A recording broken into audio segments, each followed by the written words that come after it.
Right, guys, I think I fixed it. I'm not sure. I don't know if it's using the microphone. Is the audio working? I don't think anyone's even going to turn up for this one now, are they? Okay, I think... okay,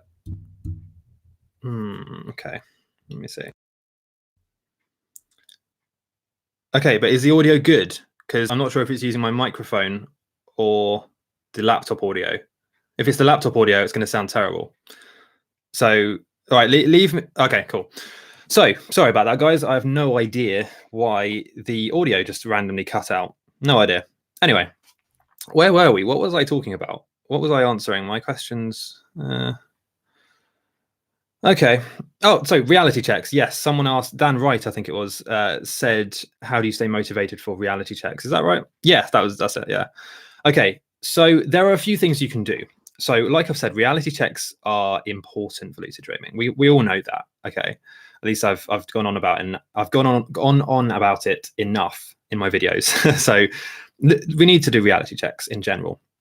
The problem is, so like I've said, the palm push reality check, that's a good way of doing it. Okay. The problem is you don't want to do that 10 times a day, 50 times a day, because it's going to interrupt your other stuff. You're going to feel like, you know, it's all you think about. And there was a time back when I first started when I was doing reality checks 50 or more times a day, like really, really often. And it got to the point where I was essentially bored of them. I didn't, and like you say, I couldn't stay motivated to do them. I felt bored. It was annoying. And yeah, I just stopped doing them for a while. So there's a few things you can do. So the first one is you need to focus on other stuff. Like reality checks, yeah, they're important. But if you focus on doing other things that will make you lucid, right? Like meditating, writing your dreams down, even experimenting with different techniques and things like this, then your reliance on reality checks will become less and less powerful. You won't need to do them that often.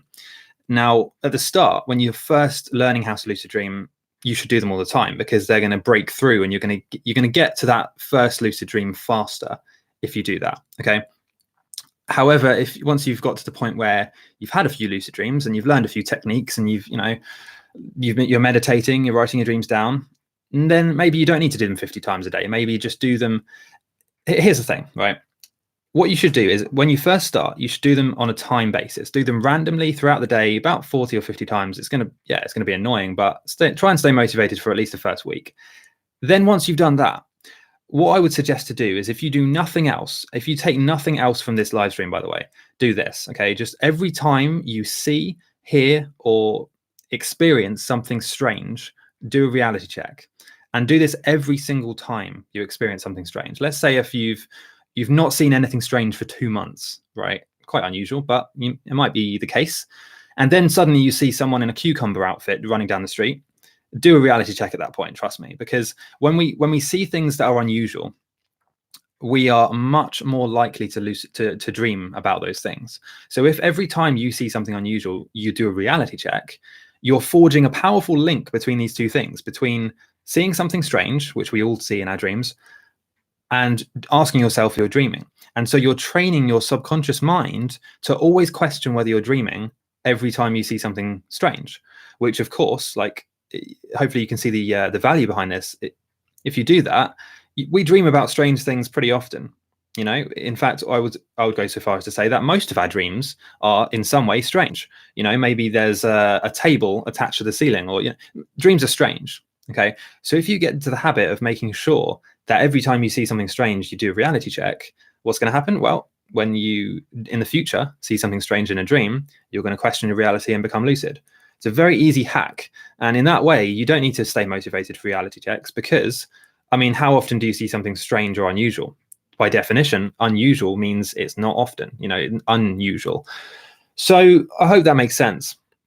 What you can also do, and by the way, I don't want to sell anything on this. I'm not going to sell or promote anything. All I'm going to say is if you have an iPhone, I do have a free lucid dreaming app, which it gives you reminders. It gives you random reminders throughout the day to lucid dream. That's called HowToLucid. You can search that on the App Store. It's not on Android yet. Before you guys ask, unfortunately, I don't know when it will be on Android. So, Sleep Awaits says, how can I reset my sleep schedule? A very good question. Now, I assume by that you mean you want to get to a point where you can wake up without an alarm, go to sleep when when you feel tired in the evening, and have a healthy sleep where you feel refreshed in the morning. I'm going to assume that's what you mean. So there's a very simple way of doing this. However, it's not easy, and a lot of you won't like this, but this is how you do it. So what you do is you say, right, I'm going to commit to 3 weeks of doing this. And what you do is you set your alarm in the morning for the same time every single day, even on weekends, and you get up at that time. Now let's use an example time. Let's say 7 in the morning, 7 a.m. Okay. You say, right, I'm going to commit to 3 weeks, and every single day, no matter how tired I am, no matter if I'm hungover, ill, whatever, it's the weekend, you want to rest, whatever, no matter what, you're going to wake up at 7. And what that does is very quickly, the first few days, by the way, you'll feel awful. You'll feel like a train wreck, okay? Especially if you've been getting up at 12, or, if you've not had a healthy sleep schedule up till this point. But what will happen is you'll train yourself and you'll train your body to get tired in the evening because you've been waking up at 7 in the morning. If you combine that with exercising as well, do some exercise during the day, eat healthily, you will very quickly find that you don't need to go to bed at a certain time, because your body will tell you when you need to go to bed. Your body will tell you when you're tired. And this is basically just getting in touch with your circadian rhythm, which is a complicated way of saying you go to sleep when the sun goes down and you wake up when the sun rises in the morning. This is the fundamental biology of humans, and our bodies are very finely tuned to do that. However, what happens is, in modern society, we have lights, fluorescent lights, TV screens, phone screens, things that emit what's known as blue light into our eyes, into our retinas. When we get this blue, and I'm not going to go too much into depth with this because I want to answer a lot of your other questions. Don't worry, I'm getting to you guys. But this blue light enters your retinas, causes your body to produce serotonin, which keeps you awake. It also suppresses your production of melatonin, which is the hormone which makes you feel tired and makes you essentially go to sleep. It's a very good and very powerful sleeping aid. And if you can see here in the background, I think about there on my shelf is a bottle of melatonin sleep spray. Very effective. Very effective for sedating you and making you fall asleep fast. So going back to what I was saying, you need to basically get in touch with the sun. So go to bed when it starts to get dark and wake up when the sun rises. If you do that, you will have effectively reset your sleep schedule very quickly.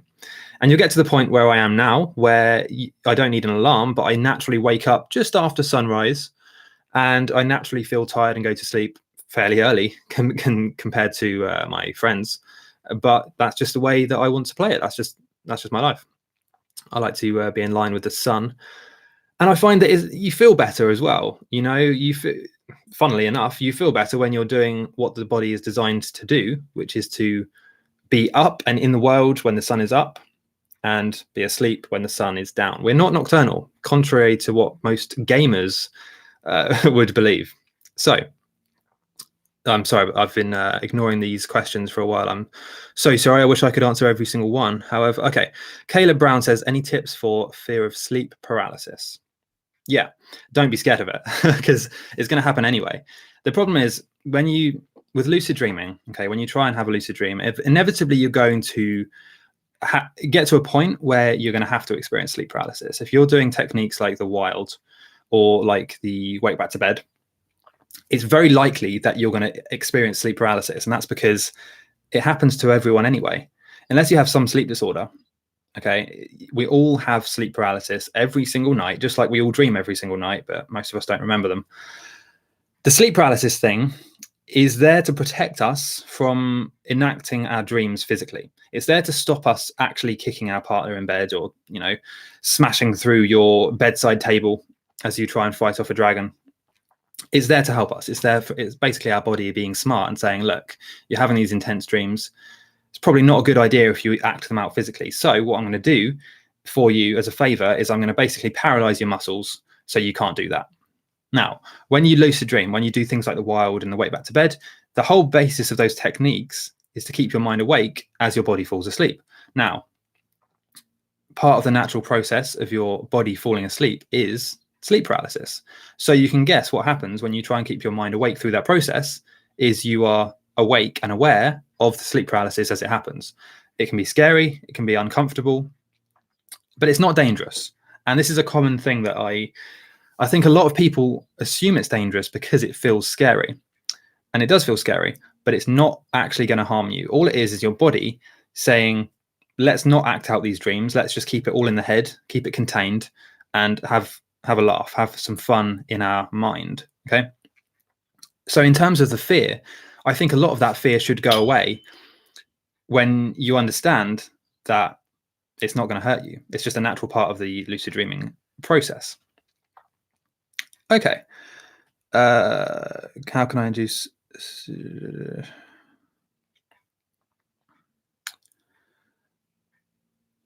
Okay, let me just, so I'm just going to look at some of these questions here. I will keep doing these live streams if you guys want them. I don't know how many people have turned up. 26 people. Pretty good. I don't know. Is that good for a live stream? I've never done one before, so I couldn't tell you. Excuse me, I've not drank enough water this morning. Okay.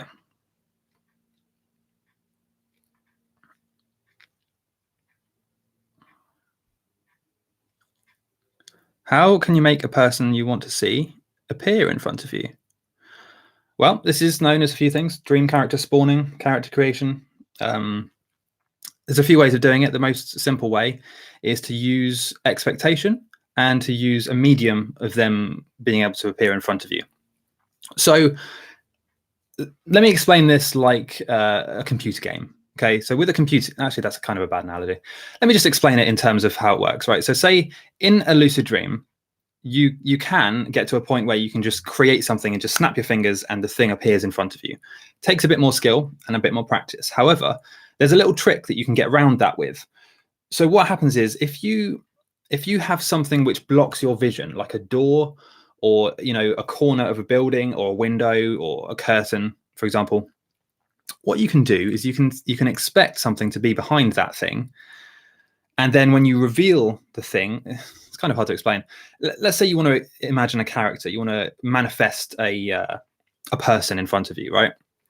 It's a lot harder to manifest a person straight in front of you. However, if you just imagine them behind a door and then you open that door, they're much more likely to be behind that door. So I hope that makes sense.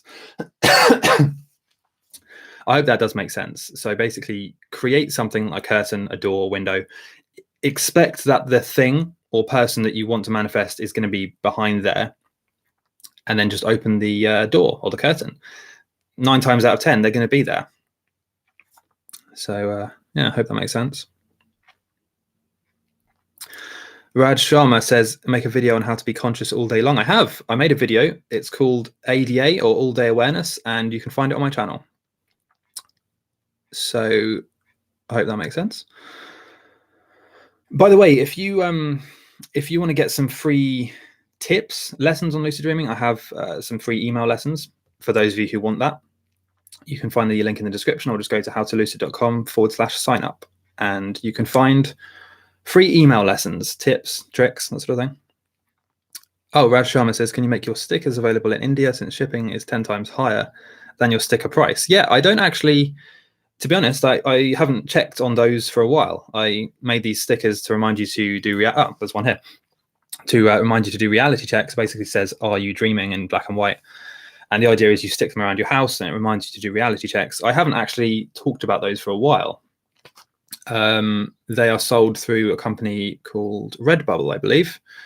And they do all that for me. So I don't know what they charge for shipping. I don't know where they ship it. I just know that it's there available. So yeah, I'll look into it and find out why the shipping is so expensive to India. No idea why it would be. But yeah, I'll look into it. By the way, are you guys subscribers, or is this new people that haven't seen my videos before? I'm curious. Are you guys subscribed already? Or is this completely random people that have never seen me before? Okay, anyway, what's your best reality check? Well, the one I like to use the most is the finger palm push. And there's a few reasons for that. Now, as you know, there are lots of reality checks. You can look at text. You can pinch your nose, try and breathe through your nose. You can look at the clock, look at the time.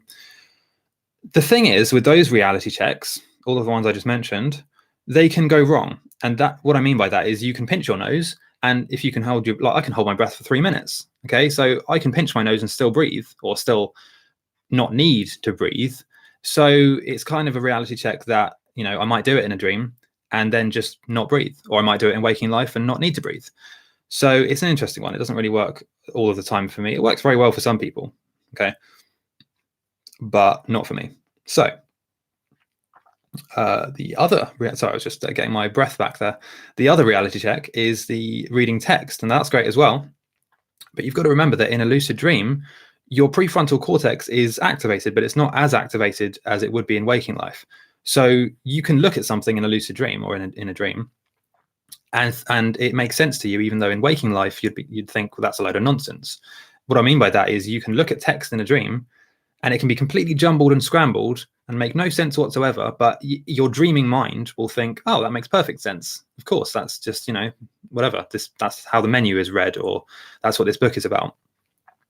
So you can do those reality checks and they can work, but they also can not work sometimes. However, the finger palm push is unmistakable. There is no way that you can mistake this reality check. There's no way it can go wrong. You either push your finger through your palm or you don't. There's no two ways around that. And that's why it's the most effective for me. And that's why it's never failed me, to be honest. I can't remember a time when it's ever failed me. All right, so let me look at some of these. The tattoo on my neck is a lotus flower. It's a lotus flower, and it was very painful because, as you can imagine, when you have a tattoo done, it's quite painful. But in this case, I couldn't actually swallow because it would move the needle as it was being done. So very painful, very uncomfortable.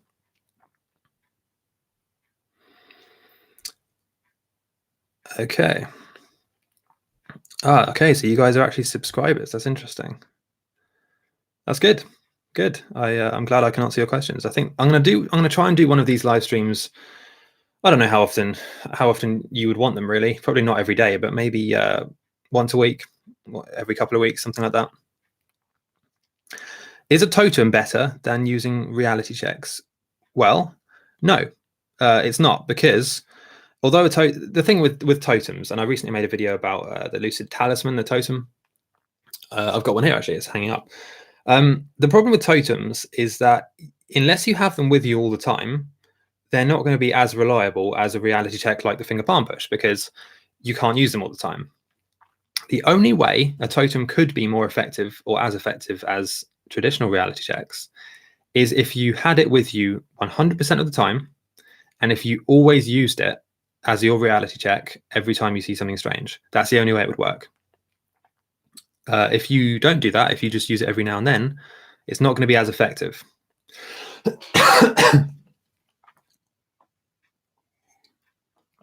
That being said, the first few weeks of using a totem, if you've never used a totem before, and then you go and buy the Lucid Talisman or, the Inception spinning top or whatever, the excitement of that is going to translate very well into the lucid dream. And that's why people that buy these things, these totems, they have more lucid dreams in the first few weeks, and then it sort of tapers off, and you need to start thinking about the fundamentals again, which is the basic reality checks that you always have with you.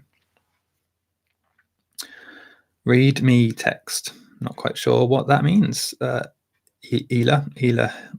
Okay. How do you change your dream perspective from the third person to the first person? Well, in most cases, it just sort of happens.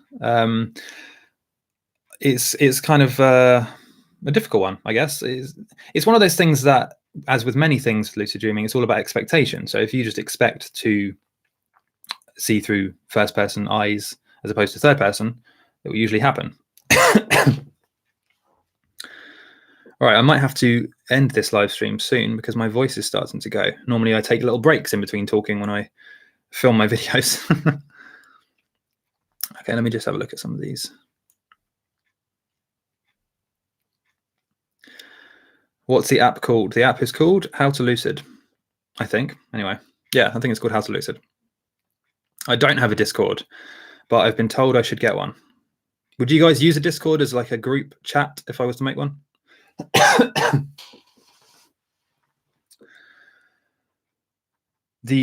I heard about the vision awareness method? I assume you mean the visually induced lucid dream. Yes, I have. I made a video. I wrote an article. Oh, you would? Okay. Well, I'll make one then. I'll make a Discord group and figure out how to do that. I'll probably call it How to Lucid or Lucid Dreaming Discord or something. And I will tell you about that in the next video, the next live stream or whatever, or in an email. I'll probably email. So if you guys are not subscribed to my email list, I would advise you to do that, because that's where I basically communicate very very regularly on my email list. You can go to howtolucid.com/sign up. You get free email lessons. You get a free PDF ebook, by the way, with techniques and tricks. Anyway, yes, you can send me an email, junkcat, to explain the technique. My next live stream, JC Padovan, my next live stream will probably be I would say in a couple of weeks, because I'm going to be traveling in a week and I want to get settled in the new place. So yeah, I'd say in a couple of weeks should be fine, assuming the internet is okay. I don't know. The internet might be terrible. Sometimes is in some places. Okay, let me see. Where are you guys from, by the way? I'm curious. Are you guys in America or Europe or I don't know, all over the place, I suppose. All right, I'm just going to look at some of these questions now. Raj Sharma says, I fail in every reality check. Well, that's not good. That is not good at all. If you're failing in every single reality check, here's what you should do. Focus. There's two things you can do. You can either focus on just one until it works, do that for a couple of weeks, or you can focus on doing a different reality check every single day or every couple of days, and do them more times a day. Basically, just follow the 10x rule. I don't know if you're familiar with Grant Cardone, but just do it more, better, for longer, faster, whatever. Just increase the frequency of your reality checks. You're gonna, at some point, you're gonna push the needle forward, and it's gonna make a difference for you. Assuming, by the way, that you're being mindful when you do them. This is important. You need to actually, like, for example, when I do this, I'm not just poking my palm meaninglessly. I'm consciously thinking, I'm putting everything else out of my mind, and all I'm thinking about is, am I dreaming right now? Can my finger go through my palm? I'm pushing quite hard. I feel the resistance. I feel the pressure against my finger ligaments. And no, it can't go through, so I can conclude from that I'm awake. But most people, they don't do that. They just think, am I dreaming? No, probably not. And then they go about their day. You need to be mindful about this stuff. You need to take your time.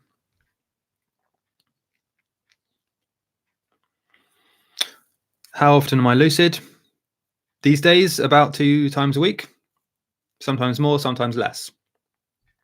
But like I said in other videos, in my opinion, 2 times a week is more than enough, because when you have those experiences, if they are lucid and if you do remember them, that's more than enough for you to stimulate you, to motivate you, to excite you.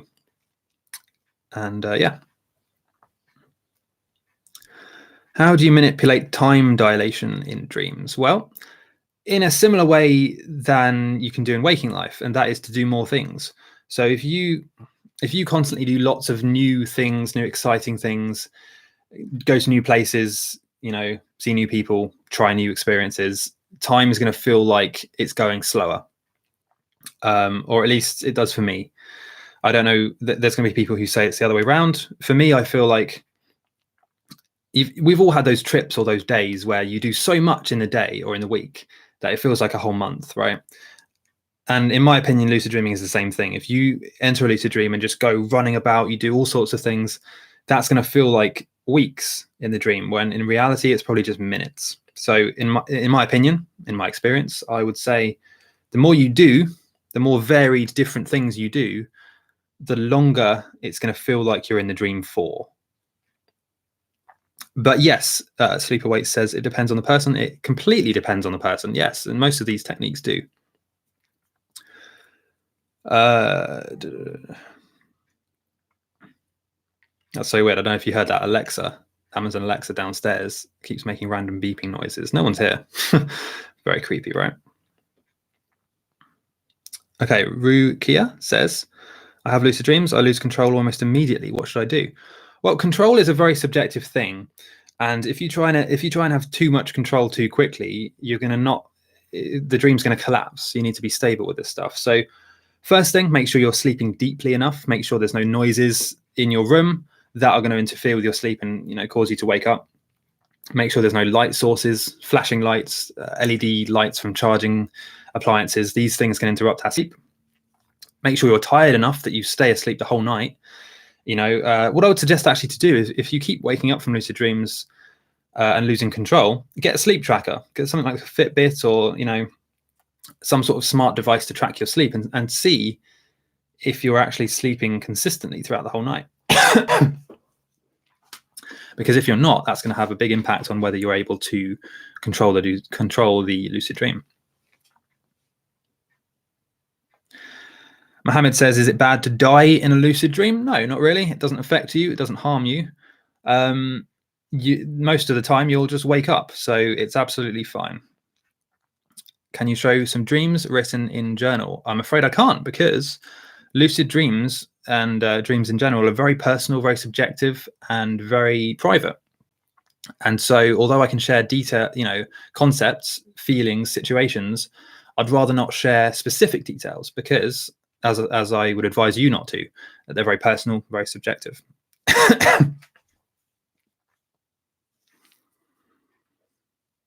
How do you keep a lucid dream from turning into a nightmare? Well, when you're first lucid, when you become lucid, the chances are you've just done a reality check or something, right? So you just keep doing the reality checks. You know, you keep on reinforcing that lucidity by constantly reminding yourself that this is a dream.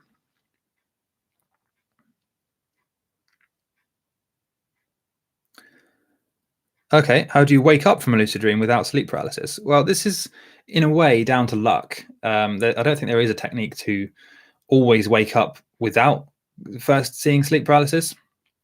In my experience, what you do is just close your eyes, and then when you open them again, you're awake. So yeah, keep the comments coming, guys. I'll try and get to some of them.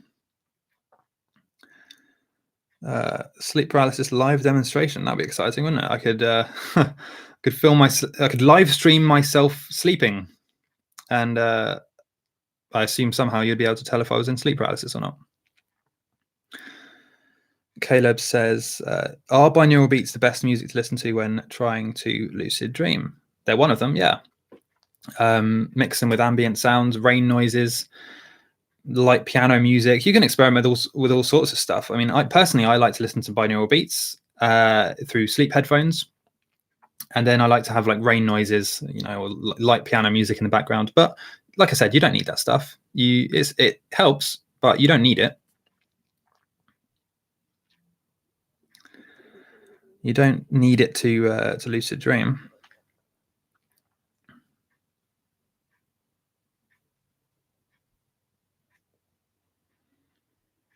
Well, this is interesting. I haven't done a live stream before. This is my second one in as many hours. So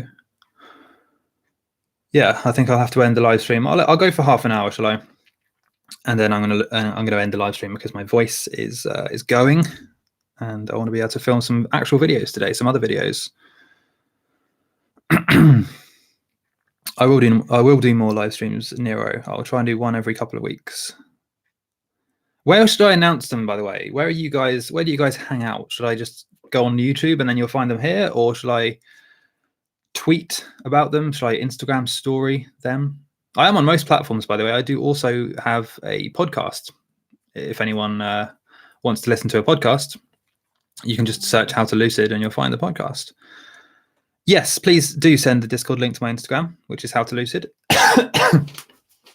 And I'll try and make a Discord group for you guys where I can announce things, answer questions, and just chat to you guys in general. Maybe you want to hear about what type of coffee I'm using at the moment. It's nootropic coffee. It's Chimera. It's called Chimera.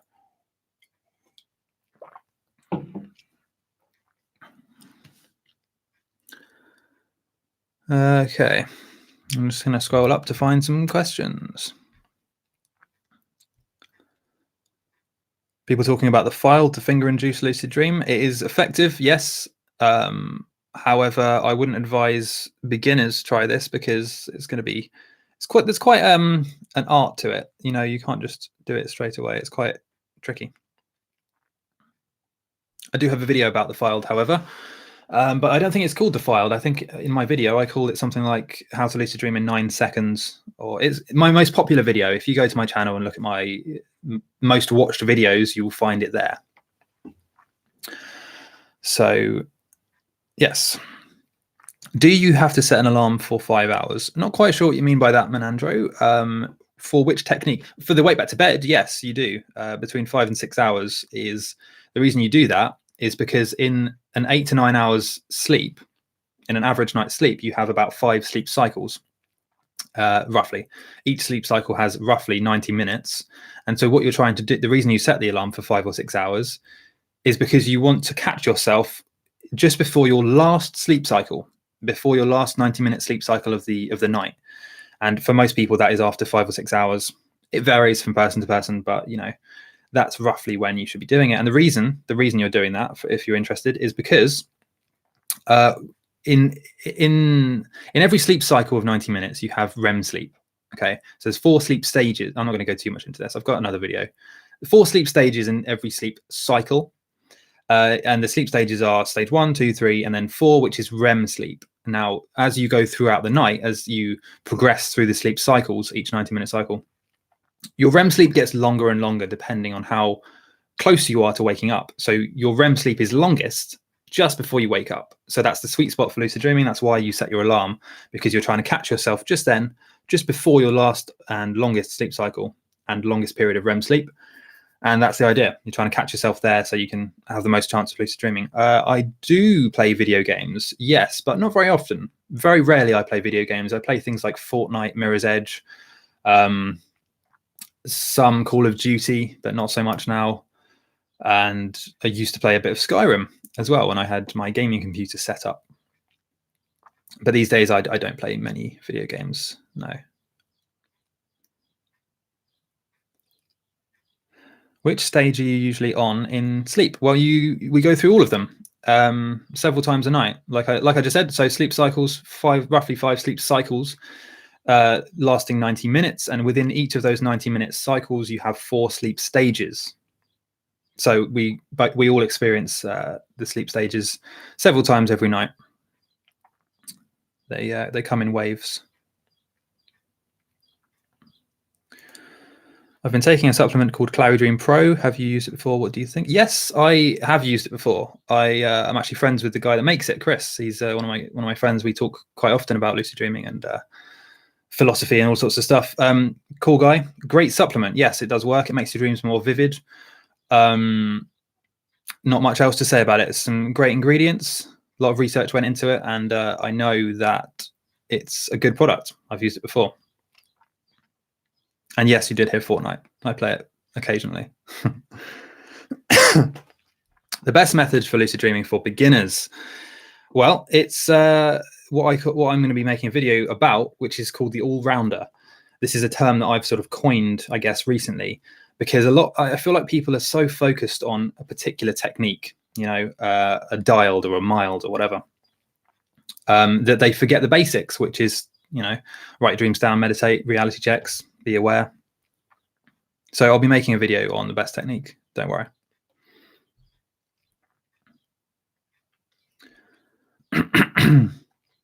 How do I change my daily mindset? Well, that seems like more of a question for personal development in general. And I can talk a lot about that, but I don't want to bore you guys because this is only focused on lucid dreaming. So I've got a lot to say about that. If you want to see that type of video, check out my channel that not many people know I have, which is Transcend Your Limits. Not Transcend Travel, but Transcend Your Limits, which is where I talk about psychology, self-growth, personal development, biohacking, the mind, all of that exciting stuff. There's links in my description in the sidebar. You can find it there. So, okay, my diet plan, Raj Sharma, my diet plan is predominantly plant-based. So I wouldn't say vegan, because when I travel, sometimes I have occasions where I have no choice but to eat things that contain dairy, but predominantly plant-based. And I feel like that's the best diet plan for energy, strength, how good you feel, morality, the whatever. I'm not gonna go into it because it's a very personal choice. But I would say plant-based in general. With I supplement with things as well. I have a multivitamin. I have nootropics. Like for example, I use this. I'm not sponsored by them or anything. That's just a product I use. Opti Neuro, it's called. Yeah, I use those things for focus and concentration as well. What do I write down in my dream journal? Well, you write everything in everything you can remember, at least. And if it gets to a point where you're writing pages and pages of dreams every night, or every morning, I should say, then that's fine. That's a good problem to have. Try and condense them into notes and write the important parts down. But in the beginning, you want to write everything down. Absolutely everything.